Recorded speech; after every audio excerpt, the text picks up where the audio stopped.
overreaction by the government side because as far as I understood, what Rahulji wished to raise was a matter that is already in the public domain. He was basing himself on a published article in the Caravan magazine which quotes a memoir by General Naravane that is still unpublished. So the government, instead of objecting to the fact that the book has not been published, should have let him speak, because in any case the magazine is publicly available. Anyone can read the same article that Rahulji has read. I have just read it myself, others are reading it now. It seems to me that the overreaction of the government has needlessly paralyzed the House this afternoon. And to my mind, frankly, it would have been healthy for Parliament to have allowed the discussion to proceed, which is what Parliament is for. Defense Minister is saying. But then he can reply, no? The best answer, if the facts are wrong, is to correct the facts, not to prevent the facts from being aired. You all know this.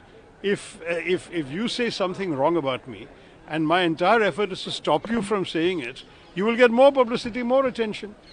Whereas if I tell you, I'm sorry, you were wrong, here are the facts, and especially this is a house of the people, you have a way of clarifying everything before the nation, you take the nation into confidence.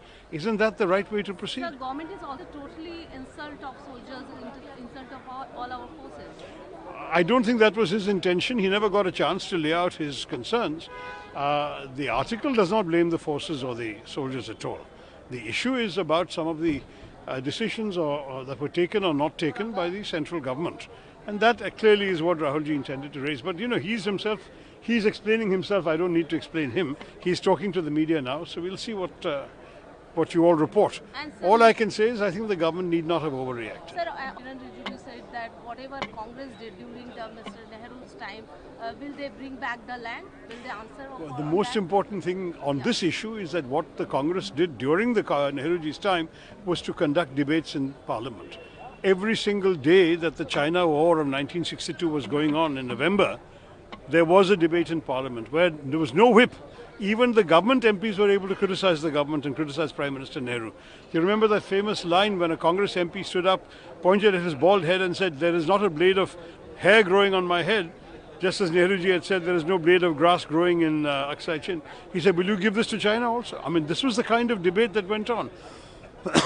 In our Parliament, 65 war, 71 war, there were Parliament sessions going on. The Parliament was briefed. The nation was taken into confidence.